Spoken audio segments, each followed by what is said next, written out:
Assalamualaikum warahmatullahi wabarakatuh. Gimana nih kabarnya anak-anak saya? Waalaikumsalam warahmatullahi wabarakatuh. Ya, baik Bu. Sehat ya? Kelihatannya pada masih fresh gitu. Semoga dalam masa pandemi ini kalian semua masih dalam keadaan sehat, masih dalam semangat yang sama gitu. Sebelum kita mulai pembelajaran hari ini, Ketua kelas boleh dibuka dulu pembelajarannya dan dipimpin doanya. Mulai agenda belajar kita, alangkah baiknya kita berdoa terlebih dahulu. Menurut agama dan kepercayaan masing-masing, berdoa dimulai.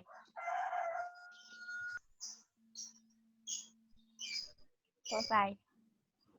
Ya, terima kasih kepada Ketua kelas, Wina. Selanjutnya sebelum memulai juga, siapa nih yang tidak hadir hari ini? Sekretaris gimana nih presensinya? Hadir semua, Bu. Alhamdulillah ada semua, berarti masih pada sehat ya. Terus dijaga kesehatannya buat untuk ikut pembelajaran selanjutnya juga. Oke, kita hari ini akan pembelajaran tentang safe deposit box. Kalian semua udah sering dengar belum sih? Atau kalian semua udah tahu belum sih apa itu safe deposit box ini atau SVB? Ada yang tahu? Enggak. Nggak tahu ya, karena masih ini awam banget nih di telinga kita semua gitu, kecuali para mereka yang emang memiliki surat-surat berharga. Nah, lalu apa sih safe deposit box ini? Nah, sini ada topik bahasan yang akan kita bahas hari ini, yaitu ada definisi, barang yang dibolehkan dan tidak dibolehkan dalam SDB, lalu perlakuan akuntansinya seperti apa, dan keuntungan dari SDB. Di sini ada cuplikan video. Kita simak, perhatikan baik-baik ya. Nah, di sini. Apa kalian sudah siap belajar? Sudah. Nah, kita akan belajar tentang safe deposit box. Nah, apa itu safe deposit box? Tadi kalian semua bilang jawab nggak tahu, Bu. Belum pernah dengar, Bu. Nah, di sini saya akan menjelaskan apa itu safe deposit box ini.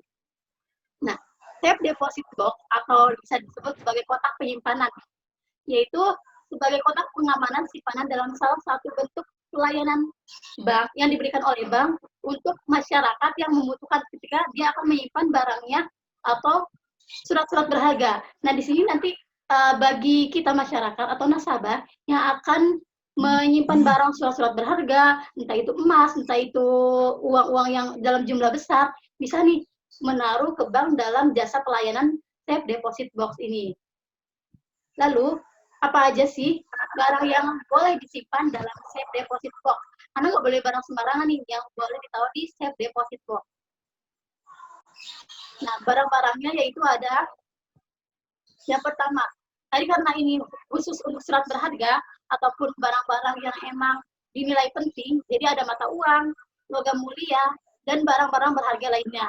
Lalu ada juga surat-surat berharga, sertifikat, dan dokumen-dokumen penting lainnya. Lalu ada barang-barang yang disetujui oleh pihak bank. Nah, ini contohnya, jadi boleh emas, boleh uang segepok gitu ya, uang yang emang jumlahnya banyak, cek ataupun surat berharga lainnya, seperti deposito, yang mungkin sekiranya banyak-banyak orang punya. Lalu ada juga nih hal-hal yang diperhatikan ketika kita akan menyimpan barang di safe deposit box ini.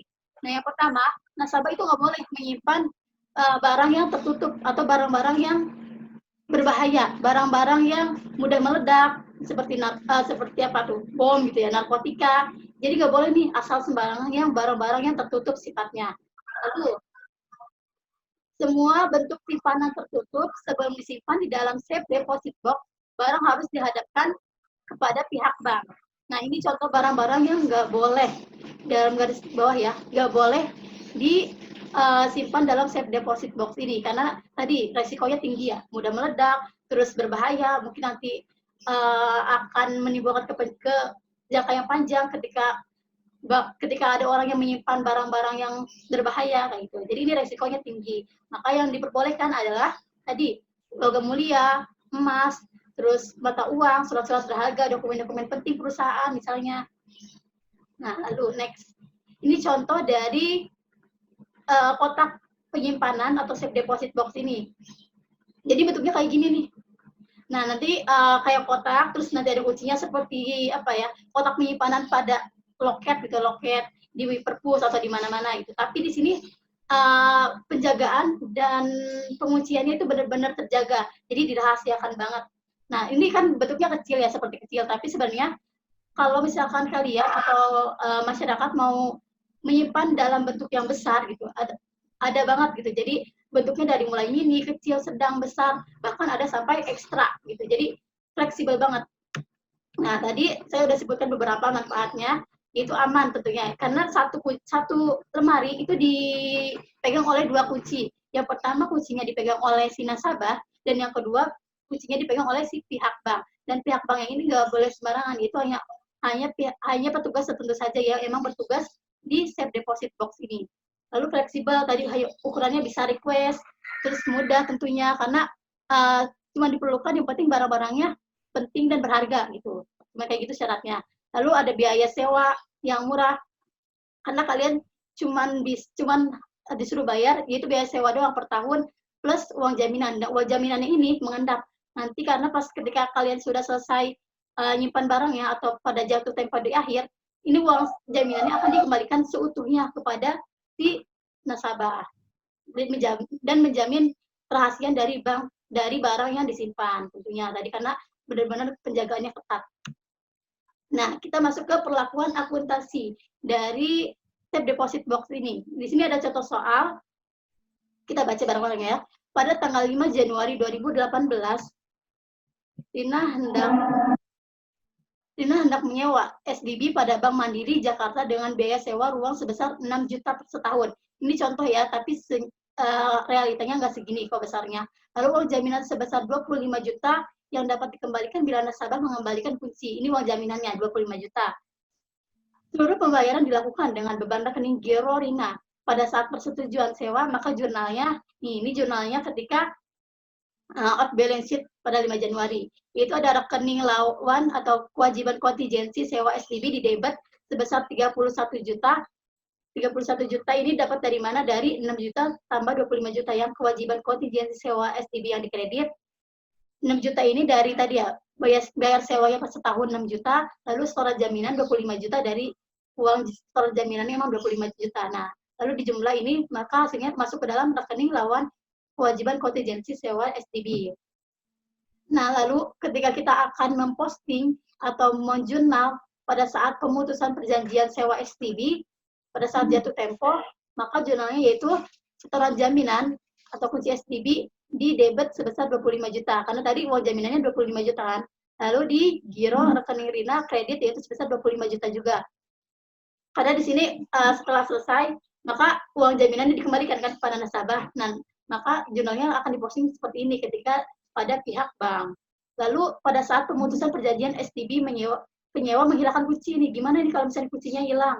Maka jurnalnya yaitu setoran jaminan kunci SDB di debit dan inventaris kantor SDB debit sebesar 25 juta karena uang jaminannya 25 juta. Jadi ketika pencatatan di pihak bank, maka jurnalnya akan seperti ini. Oke, sebenarnya materi SDB hari ini sampai situ aja. Sebelumnya teman kalian semua murid-murid udah paham atau belum? Atau ada yang mau ditanyakan? Saya paham, Bu. Alhamdulillah. Ada lagi yang lain? Paham? Saya mau Bu. Boleh, Eka. Ada apa? Nanya tentang apa? Jadi kan tadi udah dijelasin tuh, Bu. Nah, terus keuntungan bank yang diperoleh dari mana, Bu? Kalau misalnya adanya SDB ini. Oh iya, tadi kan saya belum jelasin ya gimana itu keuntungannya. Pihak bank mendapat keuntungan dari mana sih? Dengan adanya jasa SDB ini, pihak bank mendapatkan keuntungan dari sewa. Tadi kan sewanya 6, kalau misalnya dicontoh tadi sewanya 6 juta setahun. Berarti pihak bank mendapatkan keuntungan dari sewanya itu. Jadi itu masuk ke dalam keuntungan si pihak bank. Itu masuknya ke dalam biaya penjagaan lah, biaya pemeliharaan dari barang yang disimpannya. Paham, Eka? Paham, Bu. Siap. Ada lagi yang mau ditanyakan? Saya, Bu, mau nanya. Boleh, Nurul. Apa tuh?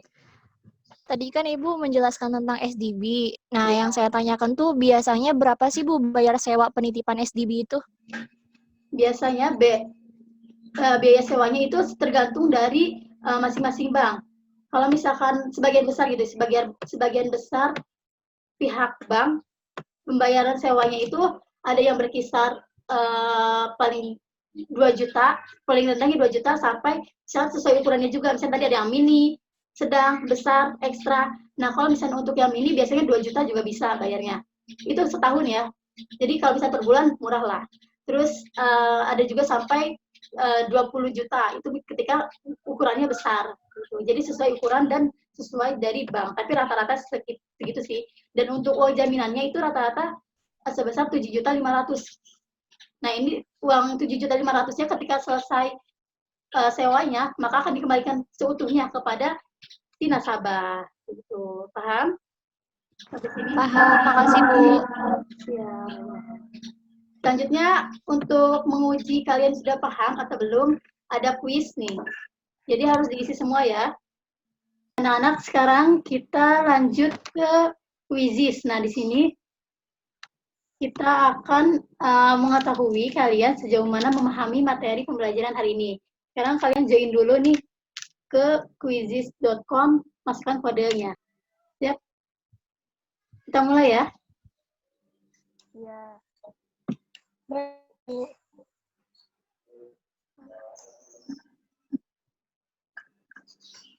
Oh.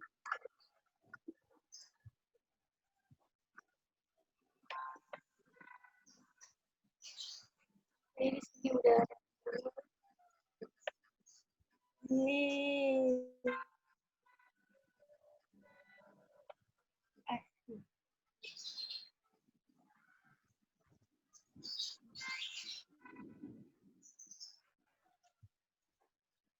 Kita lihat di sini ada,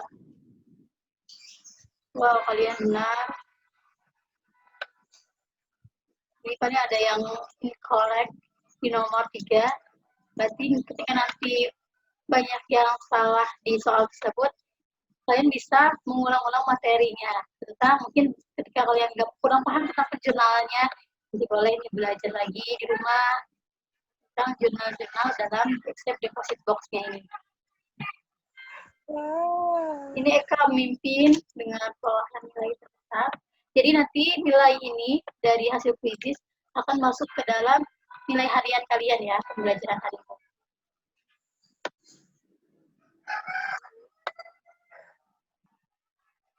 Oke, sepertinya masih Eka yang memimpin.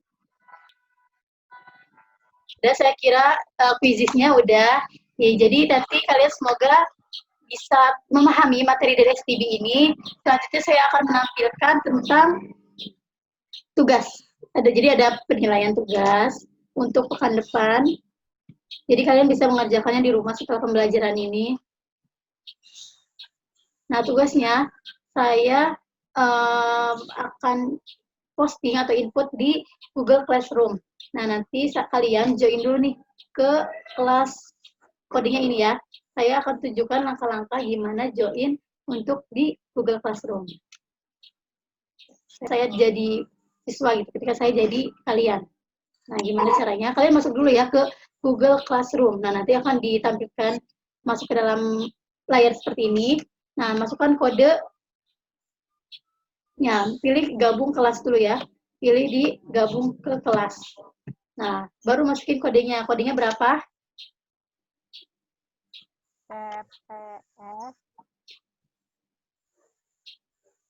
CPSU RY 3 ya.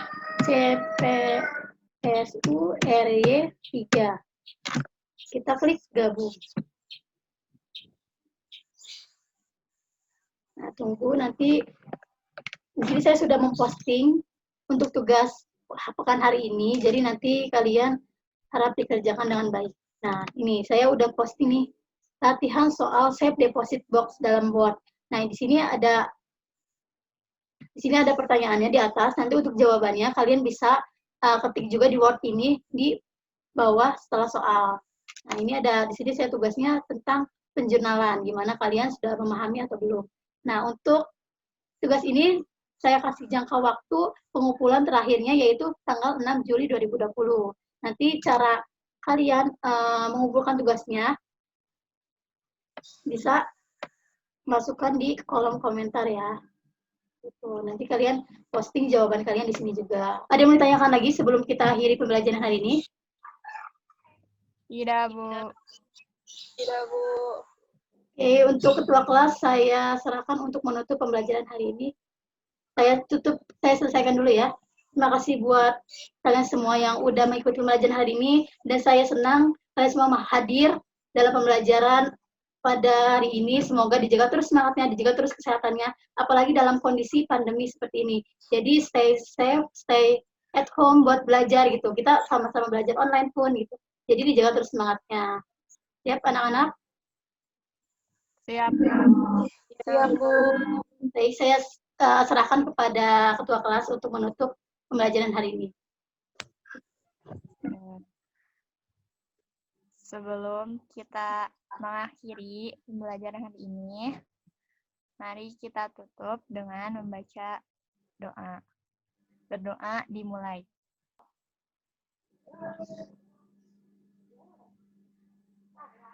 Berdoa selesai. Terima kasih untuk kalian semua. Saya akhiri. Wassalamualaikum warahmatullahi wabarakatuh. Waalaikumsalam warahmatullahi wabarakatuh.